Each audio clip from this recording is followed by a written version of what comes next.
Ácido nítrico é um reagente essencial na síntese inorgânica, sendo um ácido extremamente oxidante e extremamente forte. Dada a dificuldade de sua obtenção para um químico amador, uma forma de produção é desejada. Felizmente, existe uma forma bastante simples de conseguir isso, e com reagentes relativamente fáceis de se encontrar. Bem, para isso precisaremos de bisulfato de sódio monohidratado, também chamado de sulfato ácido de sódio ou hidrogeno sulfato de sódio. E também precisaremos de nitrato de sódio. E como sempre, precisaremos também do ingrediente mais vital de um laboratório, a matemática.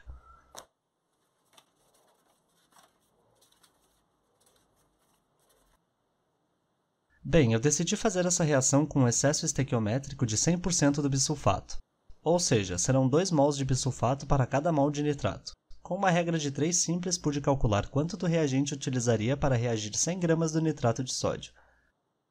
325 gramas, aproximadamente. Em seguida, eu pesei e transferi ambos os reagentes para um balão de fundo chato, e os misturei o melhor que pude. Nesse vídeo vou demonstrar o processo seco, que apesar de render teoricamente menos ácido nítrico, rende uma solução muito mais concentrada. Caso exista interesse, posso demonstrar em outro vídeo o processo com os reagentes dissolvidos em água. Depois de misturados, preparei um aparato de destilação simples. É importante que se utilize um adaptador de vácuo com uma mangueira conectada ao lado de fora, para que o dióxido de nitrogênio produzido na reação seja levado para fora do ambiente e não acumule. Outro cuidado especial para essa destilação é cobrirmos o aparato com papel alumínio. Isso ajuda a diminuir a decomposição do ácido nítrico produzido. Eu também fiz o processo antes com um aparato aberto, mas vou deixar esse tópico para mais além no vídeo. Depois de devidamente coberto o nosso aparato, conectei um frasco para recolher o produto. Eu recomendo colocar o frasco receptor em um banho de gelo, conforme o vídeo, já que manter o produto frio também evita a decomposição, além de absorver de volta parte do dióxido de nitrogênio gerado na degradação. Bem, após tudo pronto, podemos por fim ligar o aquecimento. Apesar de eu me referir a esse processo como sendo a seco, isso não é inteiramente o caso, já que à medida que a temperatura aumenta, o bisulfato derrete e a reação ocorre na fase líquida, como podemos ver aqui. A fim de conservar melhor o calor, eu acabei decidindo cobrir totalmente o balão. Destilações são naturalmente tediosas, ainda mais quando o aparelho está inteiramente coberto. Por sorte, eu gravei trechos da destilação anterior, com o aparato aberto. Inicialmente notamos uma leve coloração avermelhada no frasco, devido à presença do dióxido de nitrogênio. Conforme a destilação segue, podemos reparar a coloração se intensificando e se espalhando pelo sistema, até que eventualmente o dióxido de nitrogênio se alastra por todo o aparelho. Após um tempo, já podemos ver os primeiros ml do nosso ácido condensando e pingando no frasco. Ok, agora que já vimos o processo, podemos voltar para o vídeo original. E bem a tempo para as primeiras gotas do destilado, aliás. Cerca de 1 hora depois, já temos uma quantidade razoável de ácido nítrico no nosso frasco. À medida que a destilação se aproxima da conclusão, podemos ver uma quantia enorme de NO2 sendo formado, deixando até mesmo o frasco coletor em uma coloração vermelha intensa. Isso se dá devido às temperaturas cada vez mais altas no balão com os reagentes, o que acaba decompondo o produto antes mesmo dele atingir o condensador. Quando a frequência das gotas diminuir até quase parar, atingindo esse estado, é bem mais vantajoso simplesmente encerrar a destilação.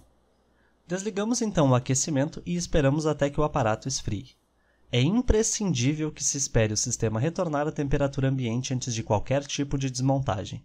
Um acidente com ácido nítrico à temperatura ambiente já é bastante problemático. Agora, um acidente com ácido nítrico fervendo é, no melhor dos casos, um cupom para uma reconstrução facial completa e um tapa-olho. Depois de frio, podemos então começar o processo de desmantelar o aparelho. Primeiramente eu removo o papel alumínio, e em seguida inclino o condensador para esvaziar o máximo possível do ácido que não destilou completamente. Então removo o adaptador e tampo imediatamente o balão. Em seguida removo o condensador e por fim o adaptador de vácuo. Eu não mostro no vídeo, mas todas as peças do aparato são colocadas em um balde com água e bicarbonato de sódio para neutralizar os resquícios do ácido.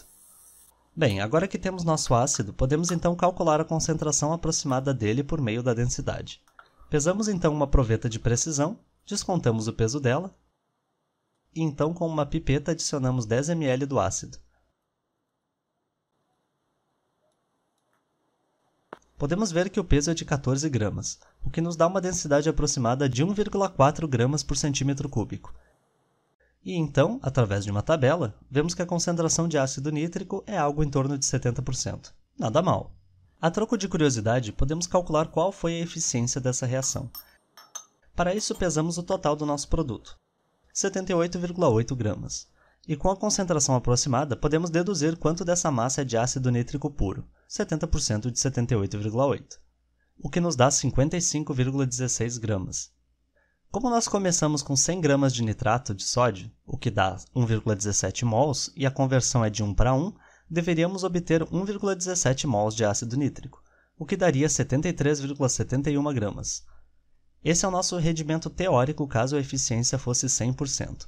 Com uma regra de 3 simples, podemos então calcular a eficiência real para nossas 55 gramas de produto, 74,8. Nada mal considerando as condições amadoras. Como demonstração final, coloquei um pedaço de cobre em um Erlenmeyer e em seguida adicionei o ácido da produção anterior.